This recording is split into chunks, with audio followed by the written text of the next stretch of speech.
This is the individual multimedia presentation for Gary Singh. Whenever you're ready, you may begin. Okay, good morning, ladies and gentlemen. Today, I will be talking about rapper Playboi Carti, and it's presented by yours truly, Gary. So, on the agenda, we have his rise to fame, his label that he created, and some religious controversy surrounding the famous rapper. So, I pose the question, will Playboi Carti go down as one of the most memorable artists? So, Cash Carti or Playboi Carti goes by many names. He's an Atlanta-based rapper, and his sound started in about 2015, and he debuted his single, Broke Boy, in 2017. Carti has released 1 mixtape and 3 studio albums. He does have the Atlanta sound, but was signed to famous rapper A$AP Rocky, which he moved to New York to help further develop this sound. He would go on to get signed by Interscope Records, eventually creating his own label under Interscope Records.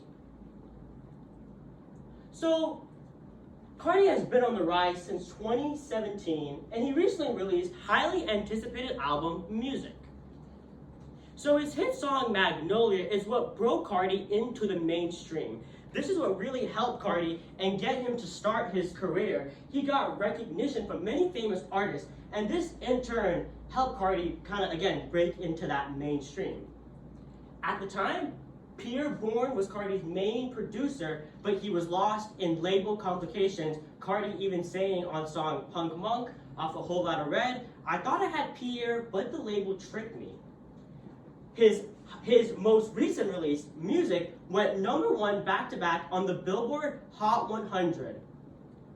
And his album made Carti the first rapper ever to simultaneously chart 30 songs on the Billboard Hot 100.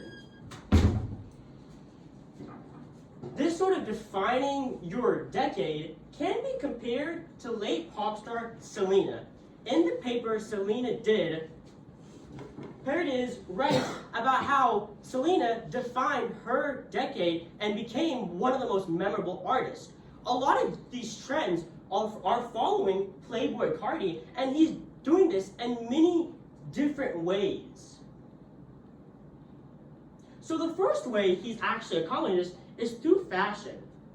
So in Carti's earlier days, he walked for Louis Vuitton and worked closely with Virgil Abloh, the creative director at Louis Vuitton at the time. This caught wind of the New York Times, and they wrote about it discussing Carti's reign throughout the fashion world at the time.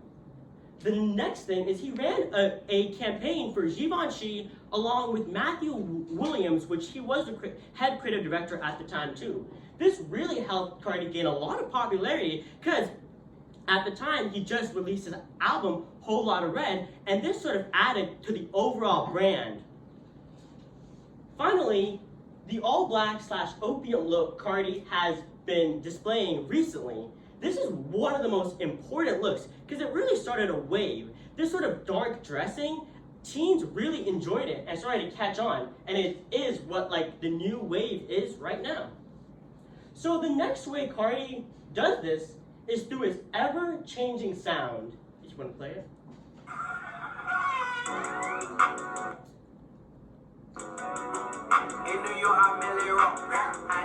So in this first song, Magnolia, his hit song, we hear a very happy, jumpy, loud sound, and you can see this kind of evolve and develop, and he definitely goes for a more rock star sound in, if you want to play the next one.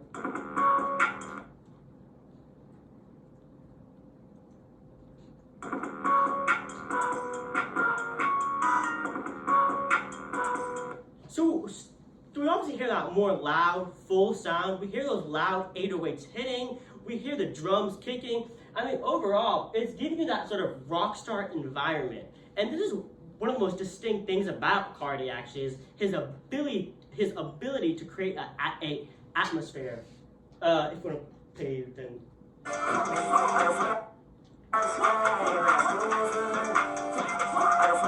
So in Whole Lotta Red, he fully embraces this rock star sort of idea, and you can hear a lot of guitar sounds, synths, and especially that sort of loud out there sound, that in your face sound, that when you listen to the track, you can hear all of it. And I think that's one of the most distinct things Playboi Carti can do. If we don't play the... It takes a minute if you want to just play it.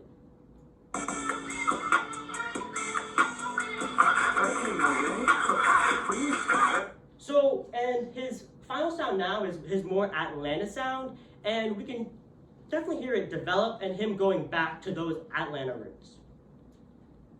So the next way is through his iconic performances, and this even caught wind of the Harvard Crimson. They talked about how his performances are kind of like no other right now, and this is a photo from his Miami Rolling Loud 2022 performance. So the next thing I'll be talking about is his label, Opium. So this is Playboi Carti's label, started under his Interscope Records, and Carti used this to kind of help build his brand. The members include Ken Carson, Destroy Lonely, and Homicide Gang. This helped develop this dark aesthetic he was going for and kind of fully embrace it. This again started that new wave that I've been previously talking about. That's the brand logo. The brand's also called 00. And other members include his stylist, Burberry, Airy, and his creative director, Sex is Death. So the next thing is controversy. Carti surrounds himself with a lot of satanic imagery. Clearly, as we see here, he's wearing an upside down cross with devil horns. This obviously caught the wind, and Carti's whole idea when going for this sort of satanic look is that he wanted to be a rock star. Carti has even said on song Rockstar Made that that's really his goal. We can also see this as him taking inspiration from rock star Marilyn Manson.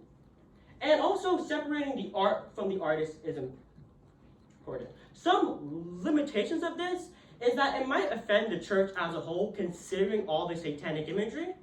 And parents might not approve of this for future generations.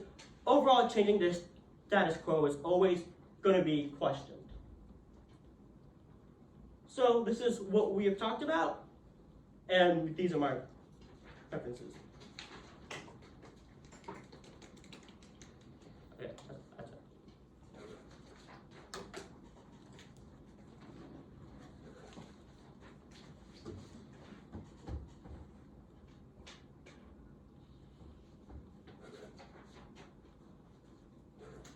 All right, thank you, Gary. We're going to move on to your oral defense questions, starting with your first question. What evidence did you gather that you did not include, and why did you choose not to include it? I gathered evidence for a paper that I was writing on music therapy. So I gathered a lot of evidence about music therapy, and then I sort of changed my topic because I didn't feel like there was enough passion behind the paper I was writing. So some evidence I gathered, for example, from the 6 million people in 2024 were stated to have Alzheimer's, and that's one piece of information I looked into, but I just didn't end up using it for this presentation. Can you repeat the question, please? Yes. What evidence did you gather that you didn't include? Why did you choose not to include it? Okay, so again, as I said, I chose a piece of evidence about Alzheimer's. I chose not to include it because I had a change in perspective on my paper. Instead of having music therapy as a whole, I just brought it down to one specific artist, again, Playboi Carti, and that's why I didn't choose to include that piece of evidence. Thank you. And your next question, how did you use the conclusions or questions of others to advance your own research? So, one question I had actually a lot is, how will you make this serious? How will this be a serious presentation? And how I advance that, and I use that, is, well, I found very reliable sources. So like the Harvard Crimson, New York Times, and sort of, I guess, citing these sources made it feel more serious. So like that's, I guess, a question I got a lot whenever I was making the presentation and the paper as a whole, that, you know, like, how can you make something like this serious? And I guess that's how I did it, through reliable evidence. All right. Thank you. And you are all done. Thank you.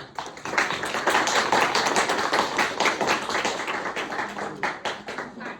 Jade, you're up next. Can I do